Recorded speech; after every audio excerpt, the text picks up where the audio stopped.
الحمد لله وكفى وسلام على عباده الذين اصطفى أما بعد فأعوذ بالله من الشيطان الرجيم بسم الله الرحمن الرحيم يا أيها الذين آمنوا كتب عليكم الصيام كما كتب على الذين من قبلكم لعلكم تتقون وقال النبي صلى الله عليه وسلم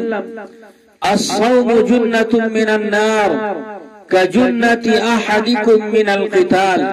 أو كما قال عليه الصلاة والسلام۔ حضرات سامعین، ہم سب کو معلوم ہے کہ یہ مہینہ جس سے ہم لوگ گزر رہے ہیں یہ بڑی فضیلتوں کا، بڑی اہمیتوں کا اور بڑی قدر و قیمت کا مہینہ ہے۔ اس کی ایک ایک ساعت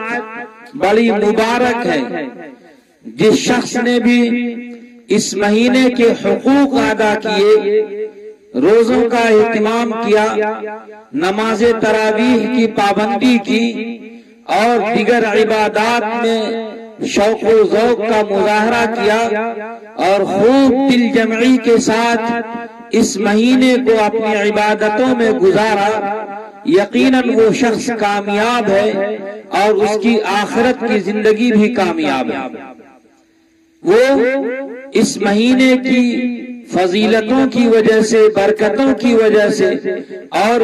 جو عبادات اس مہینے میں انسان کرتا ہے ان عبادتوں کی وجہ سے اپنے آپ کو مغفرت کا مستحق بنا لیتا ہے۔ حضور اکرم صلی اللہ علیہ وسلم کی حدیث سے یہ بات صاف طور پر واضح اور ثابت ہے کہ اس مہینے کا جو پہلا حصہ ہے، پہلا عشرہ ہے، وہ رحمت کا عشرہ کہلاتا ہے۔ گویا کہ اس عشرے کے اندر جو انسان اللہ تعالیٰ کے حکموں کی پیروی کرتا ہے، روزے کا اہتمام کرتا ہے، نماز تراویح کا اہتمام کرتا ہے اور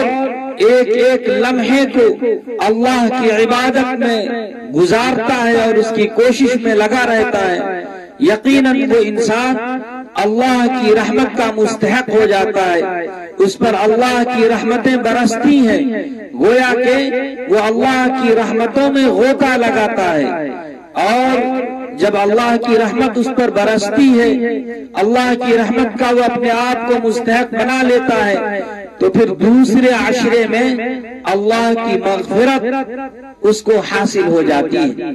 اللہ اس کی خطایا سے درگزر کرتا ہے، اس کے گناہوں کو معاف کرتا ہے اور اس کی مغفرت فرما دیتا ہے۔ اور جب دوسرے عشرے میں اللہ کی مغفرت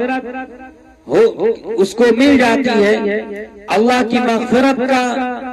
وہ اپنے آپ کو مستحق بنا لیتا ہے، تو پھر تیسرے عشرے میں اللہ تبارک و تعالی جہنم سے اس کی خلاصی فرما دیتا ہے اور جہنم کی آگ سے، اس کی تپش سے، اس کی لپٹ سے اور اس کی کربناکیوں سے اس کو بچا لیتا ہے۔ گویا کہ یہ مہینہ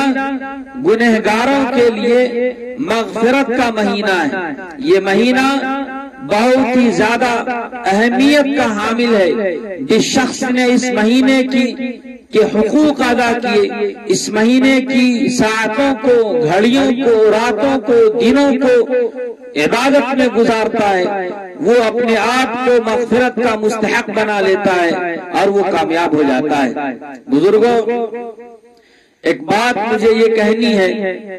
کہ اللہ تبارک و تعالیٰ نے ہم مسلمانوں پر اس مہینے کے روزوں کو فرض فرمایا ہے، جیسا کہ اللہ تبارک و تعالیٰ نے اپنی کتاب میں فرمایا ہے، یا ایھا الذین آمنوا کتب علیکم الصیام کما کتب علی الذین من قبلکم لعلکم تتقون، کہ اے ایمان والو،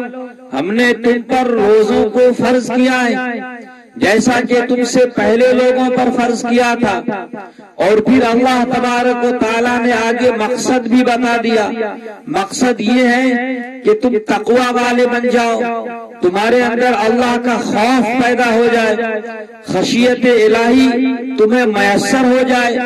انابت اللہ کی کیفیت تمہارے اندر پیدا ہو جائے، اس مقصد سے ہم نے تمہارے اوپر روزوں کو فرض کیا ہے۔ اب ظاہر ہے کہ اللہ نے جب روزے ہم پر فرض فرمائے ہیں تو اس کا مکمل اہتمام ہونا چاہیے، لیکن بڑے افسوس کے ساتھ یہ بات مجھے کہنی پڑتی ہے کہ ہمارے معاشرے میں جب آپ نکلیے اور معاشرے کا جائزہ لیجئے، لوگوں کے احوال سے آگاہی لیجئے، تو آپ کو بڑی حیرت ہوگی، بڑی حیرانی ہوگی کہ ایسے ایسے جری اور ایسے ایسے نڈر لوگ ہمارے معاشرے میں رہتے ہیں جو کھلم کھلا اللہ کے اس حکم کی خلاف ورزی کرتے ہیں، اللہ کی نافرمانی کرتے ہیں، اور سڑکوں پہ گٹکے چباتے ہوئے، پان چباتے ہوئے، بیڑی اور سگریٹ پیتے ہوئے آپ کو نظر آتے ہیں۔ حیرت ہوتی ہے کیا یہ لوگ اللہ سے ٹکرانا چاہتے ہیں، یا اللہ کی قدرت کو چیلنج کر رہے ہیں، یا اللہ کی عذاب کو یہ دعوت دے رہے ہیں؟ آخر ان کا مقصد کیا ہے؟ یہ کیا چاہتے ہیں کہ اللہ کے وعدوں پر اللہ نے جو مغفرت کے وعدے کیے ہیں، اللہ نے جو روزے داروں کے تعلق سے ان کی اہمیت کو بیان فرمایا ہے، آپ علیہ السلام نے روزوں کی جو فضیلت بیان فرمائی ہے، کیا ان پر ان لوگوں کو یقین نہیں ہے؟ کیا وہ نہیں چاہتے ہیں کہ ہماری مغفرت ہو جائے؟ کیا وہ نہیں چاہتے ہیں کہ یہ مہینہ ہماری نجات کا ذریعہ بن جائے؟ حیرت ہوتی ہے۔ بزرگوں یاد رکھیے، روزہ بہت ہی بڑی عبادت ہے، اتنی بڑی عبادت ہے جس کے تعلق سے،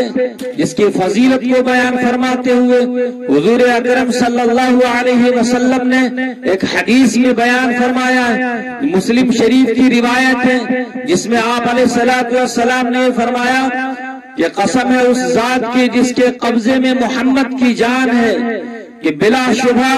روزے دار کے منہ کی بو اللہ تبارک و تعالیٰ کے نزدیک مشک کی خوشبو سے زیادہ پسندیدہ ہے۔ تو کتنا بڑا اس عبادت کا مقام ہے، تصور کیجئے، سوچئے، تو آپ کو بڑی حیرانی ہوگی کہ اللہ تبارک و تعالیٰ نے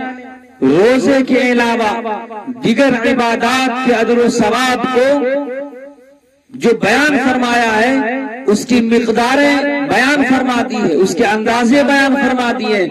لیکن روزے کے تعلق سے آپ علیہ السلام کی حدیث سے صاف واضح ہے کہ روزہ کے جو اجر و ثواب ہے اس کا علم صرف اللہ کو ہے۔ آپ اندازہ کیجئے کہ روزے کی قدر و قیمت کتنی زیادہ ہے اور کتنی بڑی عبادت ہے۔ ایک حدیث میں آپ علیہ السلام نے بیان فرمایا ہے، ابن ماجہ کی روایت ہے کہ ابن آدم کے نیک عمل کے اجر و ثواب کو اللہ تبارک و تعالی خوب بڑھاتا ہے، یہاں تک کہ 700 گنا تک بڑھا دیتا ہے، اور آگے بیان فرمایا کہ اس سے روزہ مستثنی ہے، یعنی روزے کا جو بدلہ ہے، اس کا جو اجر و ثواب ہے وہ اللہ ہی جانتا ہے کہ کتنا ہے، اللہ کے سوا کوئی نہیں جانتا ہے۔ اس لیے کہ اللہ نے یہ بیان فرمایا ہے کہ روزہ میرے لیے ہے اور میں خود اس کا بدلہ ہوں۔ آپ تصور کیجئے کہ کتنی بڑی عبادت ہے۔ حضور اکرم صلی اللہ علیہ وسلم نے ایک حدیث میں بیان فرمایا ہے، حضرت ابو ہریرہ رضی اللہ عنہ اس حدیث کے راوی ہیں، فرمایا کہ من صام رمضان ایمانا و احتسابا غفر له ما تقدم من ذنبه، کہ جس شخص نے بھی ایمان کی حالت میں ثواب کی امید رکھتے ہوئے رمضان کے روزے رکھے،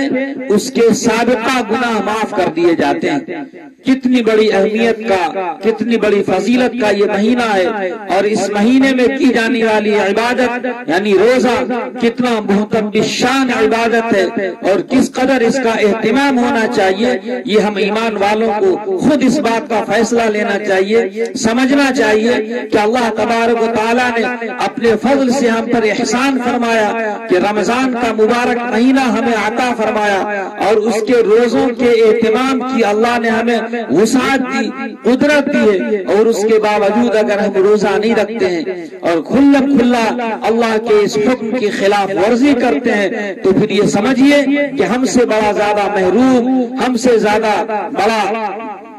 خراب نصیبوں والا کوئی نہیں ہو سکتا ہے۔ اللہ ہمیں معاف کرنا چاہتا ہے، ہماری مغفرت کرنا چاہتا ہے، ہم پر رحمتیں برسانا چاہتا ہے، لیکن ہم اپنی